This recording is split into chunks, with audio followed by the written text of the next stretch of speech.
Hello friends, स्वागत आहे तुमचं माझ्या मिनी ब्लॉग्समध्ये।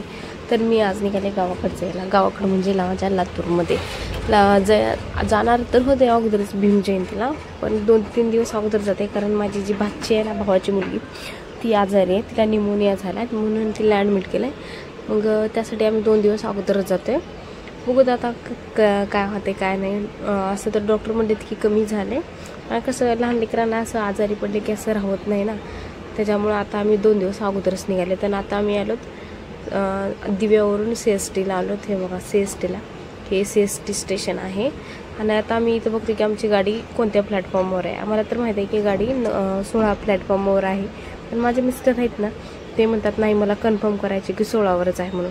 अगोदर आहे ना 9 नंबर प्लॅटफॉर्मवर लागत होती, पण आता ना चेंज झाले, 16 नंबर प्लॅटफॉर्मवर दाखवते। पण इथं जे आहे ना, इथं दाखवतच नव्हतं। किती वेळ झाला आम्ही बघत होतो की आता दाखवेल तेव्हा दाखवेल म्हणून, तर दाखवतच नव्हतं। मग वाट बघत बसलो काय, मग हे कंटाळून गेले, म्हणले मी वडापाव आणतो तोपर्यंत तू इथंच थांब बघ। मी बघतच थांबले, पण इथं काय लातूर किंवा बिदर एक्सप्रेस असं कोणतंच नाव येत नव्हतं। बाकी सगळे गावचे शहरचे नाव येत होते, पण आमच्या गावचं येतच नव्हतं, म्हणून मी तिथंच थांबले वाट बघत, आणि हे गेले वडापाव आणायला। मग बघा गर्दी तर गर्दी, स्टेशन म्हणले की गर्दी असणारच, कोणतेही स्टेशन असो, साधं स्टेशन असो या मोठं स्टेशन असो, सगळीकडे गर्दीच तर गर्दीच असते। तर काय मग मी काय केलं माहिती आहे का, तरी वाट बघितलं इकडं, हे बघा, तर माझं लातूरचं नावच नाही दिसलं। इथं 9 नंबर आहे ना, ह्या 9 नंबरवर थांबत होते गाडी।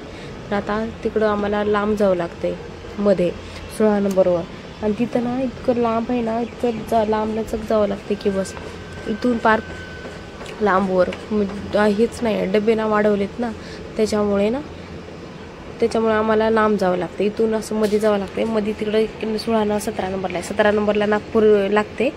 नागपूरच्या नंतर तर माहीत नाही, कारण आम्ही ज्यावेळेस जातो आणि तिथं नागपूरच लागलेली असते 17 नंबर प्लॅटफॉर्मवर, पण 16 नंबरवर लातूर येते, 8 वाजता गाडी येते। तर आम्ही निघालो इथं 16 नंबरला प्लॅटफॉर्मवर।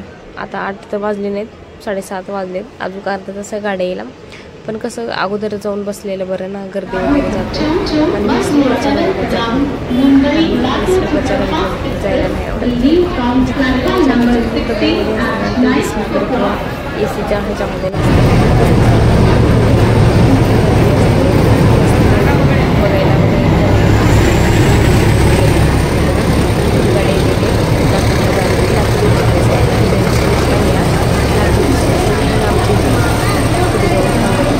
गाडीसाठी जागा पकडायला। काय आम्हाला मग जागा भेटली सिंगल सीटवर, आम्ही 2 जण बसलोय समोरासमोर। सिंगल सीट जी असते ना, त्या सिंगल सीटवर सध्या तर गर्दी नव्हती, पण पुढून ठाणेच्या पुढून गर्दी जास्त लागली। आणि ही व्हाईट शर्टवाली दिसते ना, बिचाऱ्याला जागा दिली नाही बसायला। तिथं ती गुलाबी साडीवाली लेडीज आहे ना, तिथं जागा दोन्ही साईड नव्हती। तिच्या गुलाबी साडीची जी होती ना बाई, तिच्यासमोर तिची मुलगी जावाई बसलेला, तिथे फक्त 2 जण बसलेले, पण तिने ह्या व्हाईट शर्टवाल्याला आणि त्याच्या बायकोला जागा दिली नाही। जी गुलाबी साडीवाली आहे ना, तिच्या साईडला ह्या व्हाईट शर्टवाल्याची बायको बसलेली, पण तिने ह्या व्हाईट शर्टवाल्याला बिचारायला जागा दिली नाही, कारण तो जरा त्याची भाषा जरा वेगळी होती, म्हणून त्यांनी जागा दिली नाही। पण जो चष्मीस आला होता ना ऑफिसवाला, त्याला जागा दिली, कारण तो ऑफिसमधला चांगल्या दिवसामुळे त्याला जागा दिली, आणि बिचारायला त्या व्हाईट शर्टवाल्याला जागा दिली, आणि कल्याणमध्ये त्याला मारलं बिचारायला। कल्याणमध्ये तिचे कोणतरी अजून पाहुणे मुलगा वगैरे कोणतरी आला, तिथून बिचारायला मारला आणखीन। मग काय मारहाण करत आम्ही निघालो आमच्या गावाला जायला। घाटकोपर, दादर, घाटकोपर, ठाणे करत आम्ही निघालो। आता हे जे स्टेशन आहे ना, हे ठाणे स्टेशन आहे, आणि ठाणे स्टेशनला हे वंदे मातरम ट्रेन थांबलेली होती। थोडासा एक व्हिडिओ घेतला। हे बघा पूर्ण आता इथून ठाणेपासून तर जामच गर्दी झालेली, पाय ठेवायला सुद्धा जागा नाही, इतकी जाम गर्दी झालेली होती। बघा लोक कसे थांबलेत, पाय इकडं तिकडं वाकडं तिकडं करत। ते बोलते की त्यामुळे पोराला उठ म्हणून आम्हाला पण जागा द्या, पण कसे बसणारे बसतेत, हालत नाहीत, डुलत नाही, जागा देत नाहीत, काय नाही। ही बिचारा मावशी माझ्या साईडला समोर एका सीटीवर होती, 3 जणच होते, 2 जेंट्स आणि 1 लेडीज। त्यांना मला जा बसा जा, पण त्या मला नको कुठं भांडणं करत बसावं, म्हणून त्या बिचारा इथंच बसल्या। आणि गर्दी बघ किती गर्दी होती, पूर्ण 2 सीटेच्या मध्ये पण माणसं बसलेले, इकडं तिकडं सगळीकडं पूर्ण पॅक झाले होते। असं बाथरूमला सुद्धा जायला असं जागा नव्हती, पण मला कसं सवय माहीत आहे का, रात्री 2-3 वेळेस तर बाथरूमला जावं लागतं, आणि इतकी गर्दी बापरे। माझे मिस्टर म्हणले कुठं जायचं नाही आता, बस इथंच कंट्रोल कर, पण कशाचं काय कंट्रोल होत असतं हे कुठं। बाथरूमला जाणं, बाकी काही कंट्रोल करू, पण बाथरूमला जाणं आपण कंट्रोल नाही करू शकत. आहे लोक नुसते भांडणं करत होते, बाबा नुसते भांडणं करत होते. नाही असल्या भांडणात झोप येते होय. जोपर्यंत पुणे जात नाही, पुणे बहुतेक 12:30-1 वाजता पुणे येते, तोपर्यंत सगळे भांडणंच भांडणं. हे बघा पुण्याच्या पुढून लोक कसे चिपचाप सडेल हाप सगळे झोपलेले मस्तपैकी असते, तर भांडण करतात ना त्याच जागेत कुरमुडून मुरमुडून झोपतात. मग काय आलं आमचं लातूर. हे बघा सकाळचे 5:45 वाजले होते ना. 6 वाजता माझ्या मिस्टरांनी गुपचूप माझा व्हिडिओ काढला. मी नजाऱ्याचा ही घेत होते, मजा घेत होते. थंड थंड हवा, निसर्गमय वातावरण इतकं छान छान वाटत होतं, इतकं फील भारी होत होतं ना की बस. सॉरी मला थोडं बोलायला प्रॉब्लेम होते. मी अगोदर पण सांगितले की मी आता सुरुवात करते व्हिडिओ बनवायला. हे बघा आमचं आलं लातूर. असं लातूर आलं ना इतकं भारी वाटतं मला. माझ्या चेहऱ्यावर स्माईल असते ना. माझे मिस्टर म्हणतात हा कसं हसते, कशी हसते. आता हसू येतच, त्याला हस म्हणायची गरज पण लागत नाही, हसू येते. मग काय उतरलो आम्ही आमच्या ट्रेनमधून, घरी जायला निघालो. पण काय करणार, घरी जायला निघालो पण आम्हाला बस भेटलीच नाही. जी बस असते ना त्याला हाफ तिकीट असतं लेडीजला, पण आम्हाला ती बस भेटलीच नाही. हे बघा आणि इथं कसं पोस्टर लागले बाबासाहेब आंबेडकरांचे जयंतीचे पोस्टर सगळीकडेच लागले, झेंडे वगैरे ऑटोला सगळीकडे लावलेले. आणि ऑटोला इथून जायला गोलाईमध्ये ना तिकीट जास्त, एका माणसाला 40 रुपये सीट. मग आम्ही बसची वाट बघत बसलो तर पूर्ण बस जाम झाले ना. आणि माझे मिस्टर फोनवर बोलत बसले, त्याच्यामुळे ना आम्हाला बस पण भेटली नाही. एक होती ती पण पूर्ण जाम झाली होती बस. त्या बसमध्ये आम्हाला भेटली पण नाही जागा. काय मग दुसरी जी होती ती दुसरीकडे जाणार होती, दुसऱ्या गावाला जाणार होते. मग काय आम्ही वाट बघितली, 15 मिनटं वाट बघितली, आता येईल तेव्हा येईल. मग तर बस काय आलीच नाही. आकर्षटी काय आम्ही केला रिक्षा केला आणि रिक्षाने निघालो. हेव्हा रिक्षात बसून इतकं भारी वाटत होतं ना, इतकं थंड थंड हवा, इतकी छान वाटत होती, इतकं भारी वाटत होतं. मला माझ्या घरी चाललं ना इतकं भारी वाटते की बस. मग काय आम्ही निघालो स्टेशनवरून ऑटो करून डायरेक्ट गोलाईमध्ये जायला. तर बघा इथून तिथून नजारा, सगळीकडे निळे झेंडे, इतकं भारी वाटत होतं ना. सगळीकडे निळं वातावरण दिसत होतं. असं वाटतं की मला असं प्राऊड फील होते की मी जय भीमवाली आहे म्हणून बुद्धामध्ये जन्माला आले. हे बघा छत्रपती शिवाजी महाराजांचा पुतळा, तिथं पण गोल राऊंड पूर्ण असे झेंडे लावलेले आहेत. तिकडे वगैरे तिकडे डॉक्टर बाबासाहेब आंबेडकरांचे पोस्टर लावलेले आहेत, निळे झेंडे लावलेले आहेत. कोणताही चौक असो, शाहू चौक, शिवाजी चौक, आंबेडकर चौक, गांधी चौक, गणचौक, गोलाई, हनुमान चौक, सगळीकडे ना असे निळे झेंडे लावलेले, निळे पोस्टर लावलेले. आणि हे बघा सूर्य तर कसा दिसते, सकाळी सूर्य असं उगवलेला कसला भारी दिसतो ना. जसं सूर्य मावळताना भारी वाटतं ना, तसं सकाळी सूर्य उगवताना पण भारी वाटतं.